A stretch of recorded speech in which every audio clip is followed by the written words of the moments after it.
Hey, today I have with me Elfresh the Lion, an iconic Australian hip-hop artist who addresses many social issues with his thought-provoking lyricism. He's known for working tirelessly in the community, for being an ambassador for All Together Now, which is an organisation which exists to eradicate racism in Australia.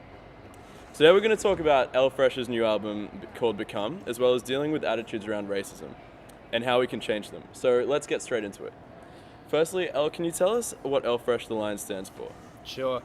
There's a bit of a story to it, but I'll kind of mention it in segments. The name kind of developed as such. But when I first started writing music at the age of 14, it was just a hobby. It was a thing for me that was kind of like a means of expressing myself. And, as I was making music, I was showing it to some of my closest friends. And one of them kept complimenting, that's fresh, that's fresh. That's Yeah. fresh.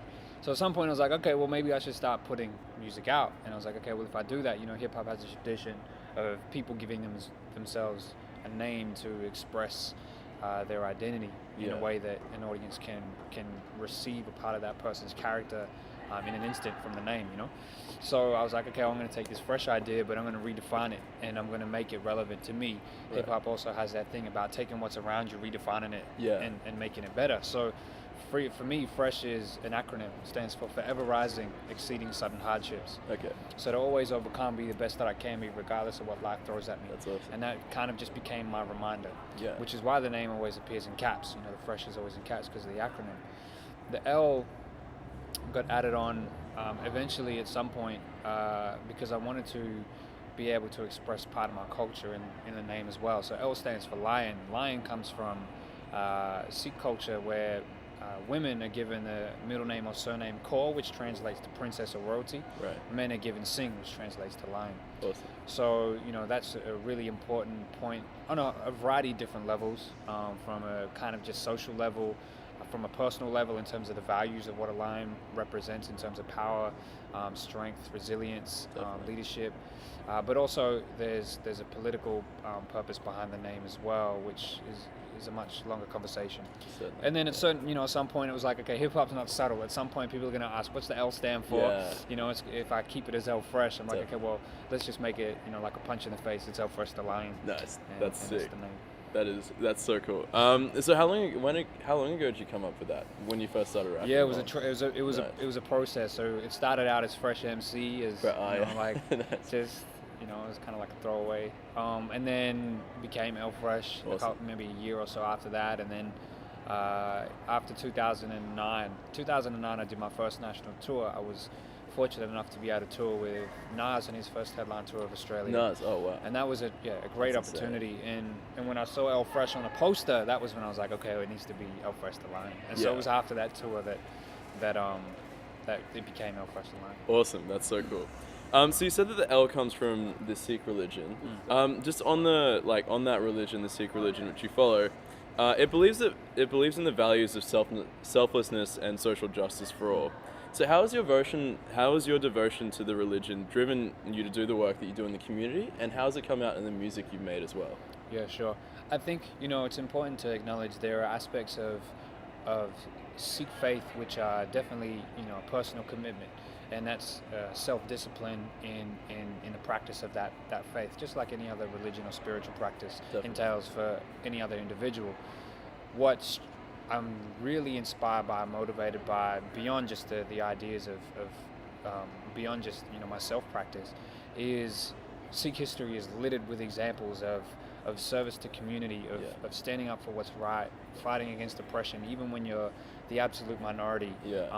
We have a history of either being royal in power because we've created societies and communities based upon the values of social justice and equality for all people, or we've been rebels who've been forced out of society because we won't back down when we've stood up for that in the face of oppression and injustice. So that really, growing up with hearing those stories makes me, it definitely inspired me just to be who I am, regardless of whether I'm participating in music or whatever it might be. Just it drives me in life. It's that thing of knowing where your roots are, knowing where your roots are, and how that can empower you, and how that can inform who you are and where you come from, but also what your purpose might be as well. So, you know, I'm definitely informed by that, and it's driven a lot of what I've done and what I do, and yeah, it's tied to it's a complex thing. It's not just a religious aspect. There's cultural aspects, and there's also historical aspects that all kind of play a role. And interweaved in that is definitely a socio-political history as well, and it's layered. That's awesome, and that's so cool. How you said that, like, it means you have to fight even though, like, you know, there's active oppression happening, and it's pretty incredible how, like, that happened where you're from, is it India? Like, Punjab, yeah, awesome. But that's happening here as well, like being the minority here. So it translates to still fighting even though you're here. Definitely. So I guess that'll sort of be interweaved in your legacy and your history. So I think, you know, there's something to be said for this idea of fighting, and I think, you know, as a person being a part of a minority group, people can get caught in that mind state of we have to fight, and constantly, you know, resisting. I think what's important to acknowledge as well, and you know, in not just in my experience, but learning from Sikh history, there was definitely modes of resistance, and that came in the forms of speaking out against things. It came in the form of protesting. That came in the form of, you know, to the point of self-sacrifice to go into war. So, you know, there's that aspect, but there's also the creative element too, of living by and trying to lead by example, and not being a person who's stuck solely in that fighting mentality, because I think there's something to be said for us being able to live as we want to, as freely as we need to, and to create positivity in the world around us, and not being caught up in what can sometimes be a draining existence of constantly fighting. So, you know, there's definitely aspects of that fighting against depression mentality, but there's also a lot of, you know, how can I as an individual just be a positive force for my local for my household, for my local community, and then for the rest of the rest of the country as well. It's like that's just as important. Yeah, that's awesome. Cool. So one of my favorite songs from your new album, which is called Become, is the song Hold Up, because it's sort of like lighthearted storytelling about some of the highlights which highlights your experiences with racism while on tour. Now, in the last line of the song, you said that a fan called out to you and said, "That's a nice bag. I hope there's no bombs in it." Firstly, did that really happen to that? Actually? Jeez. I can tell you the story. It happened. You know, it's sad, but, you know, it's a reality. So, you know, we were on tour in WA. It was regional WA, and we were playing 2 nights at a festival. We finished the first night. This was the morning of the second day, and my team and I were just getting breakfast. You know, we were just doing our thing. We had our gear, walking around, had food in our hands, enjoying the festival, saying hello to people, having a good time, trying to walk towards, you know, our next thing. And I saw this guy approaching me, he's smiling. I'm like, "Hey man, how you doing?" And he's like, "Hey, he pretty much said that line, 'Hey, nice bag. I hope there's not a bum in it.'" And I just stopped. I was like, "Man, that's not cool." Jeez. I was like, "That is not cool." And he said, "What?" I said, that's not cool, what you just said." And he said, "It was a joke." I said, it's not funny. Yeah, no. You know? And he was kind of looked offended. You know, he kind of looked offended. And Mira, who's in my team, she was walking maybe like, you know, we're sitting here. She was maybe where that other table is, so, you know, not very far, a couple meters ahead. And I think she caught it in her ear, and I was like, she turned around. She was like, "Hey." And she started, you know, like, "Hey, man, that's not cool, man." He was like, "He's a Sikh, but even if he wasn't, that's a bull." You know, like, went in, you know. And she was like, "Man, it's not cool, man." Oh, man. And so we took the opportunity to speak about it on stage at the festival. Oh, right, It definitely. I mean, people got the story, you know, and they understood the fact that what's a joke for one person is not a joke for another person, you know. And it's like the analogy that I used at the festival when I was talking about it was, you know, a joke for one person, you know, they might be like, "Yeah, this is the first time I'm going to use it, like this is the first time I've said it," or whatever. It's like, this is going to be funny. For the person receiving that, particularly when it's a joke based around a person's identity or race, it's like a poke on the shoulder, right? But like, we don't just hear it once. You hear it like thousands of times. So that poke, after 1,000 pokes, you start to get a bruise. It starts to get sore. Eventually, you're not be able to lift up your arm. So it's like, yeah, man, a joke is just like whatever. Yeah. There's so many other levels of racism that, you know, institutionally kill and harm people that we really need to be focusing about. So something in a joke, if you think about it in that perspective, yeah, it's not that bad, but 1,000 pokes later, I can't lift my arm. You know, it's impactful. Definitely. So, you know, yeah, we made a song about it. I was chatting to Remy's on that song as well, and we were talking about it while we were on tour together, and just cracking jokes about different experiences that we've been having. So we were like, hey man, let's just turn this conversation we've had, it's a lighthearted conversation, let's just turn it into a song. So we turned that conversation into a song.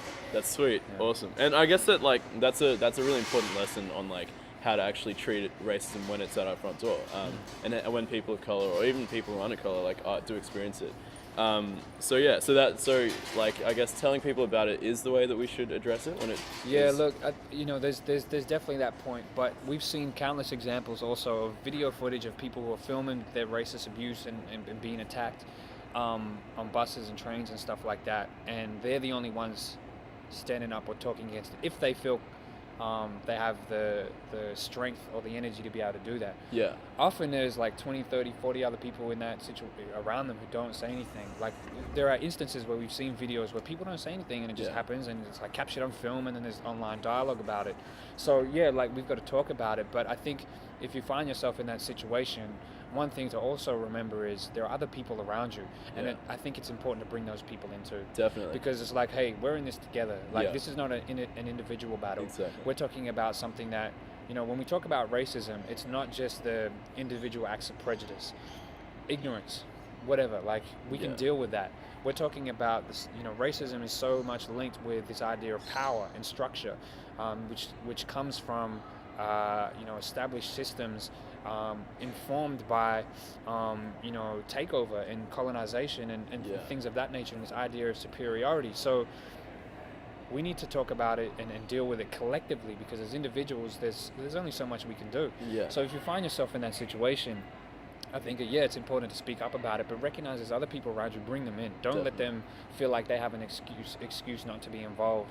You know, it's going to be uncomfortable for them. It's uncomfortable for all of us. No one wants to be in that situation. Exactly. But it's like, you know, if you and I are on a bus or a train or whatever, and, you know, one of us has got the phone out and we're filming it, someone's hurling abuse at us, it's like, hey man, that's not cool. You know, whatever, the conversation could start happening. Be like, hey, surely you all know that this is not cool, right? Like, I'm not the only one who thinks that this is not cool. Exactly. Bring the other people into it, because then it's, you know, we're dealing with it as a community. Yes, definitely.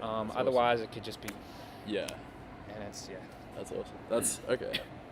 So you may have watched it, but a little while ago on the news program, The Project, Waleed Ali urged that people respond to acts of racism and discrimination with forgiveness, rather than outrage.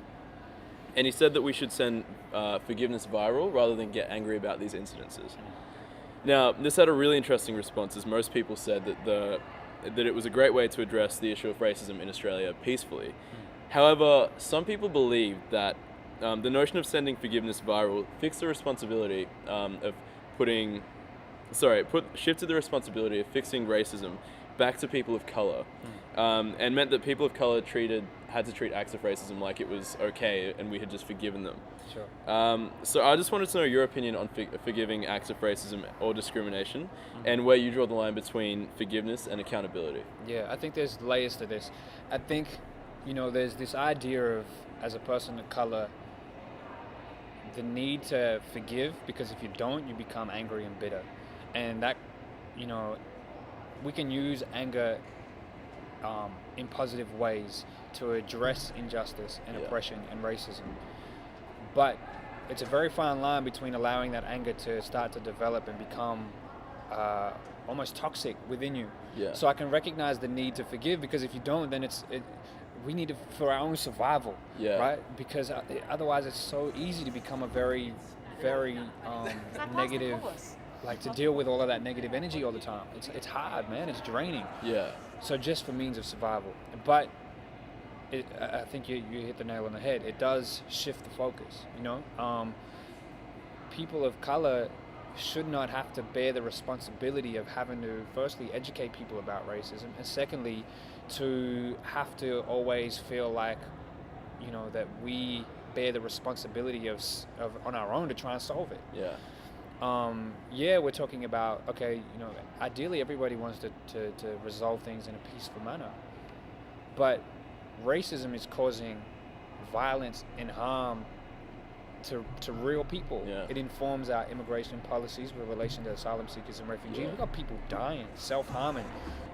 The idea that we have a policy that has brown and black people locked up overseas. I don't see any white refugees locked up. Yeah. You know what I mean? So we've got brown and black people locked up offshore, and it's designed. The system is designed for them to be to go through the worst conditions possible to deflect other people from wanting to come to Australia. So I mean, the racism fuels that. That is real. Like, it's causing it's life and death for people. Yeah. You talk about the way in which it impacts Indigenous people since colonization. Yeah. Since the day that they started to be dispossessed of their land and to be murdered.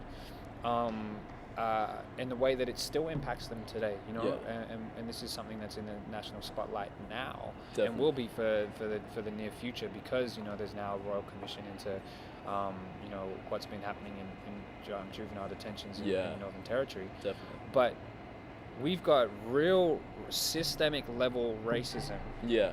That is violently killing people. Yeah. Keeping people down in poverty, keeping them in oppressed situations. Definitely. That we need to address. And so this idea of forgiveness from behind bars. Yeah. If you're an asylum seeker, how do you yeah. One day, hopefully, they're able to come to terms with that. But we're talking about serious mental health issues being developed because of systemic racism. So, definitely. That's where we cannot shift the accountability to those who are being oppressed. Definitely. This is where the real conversations need to be had, and real action needs to be had, and accountability needs to be served onto those who are in those positions of power, serving that oppression and serving that racism.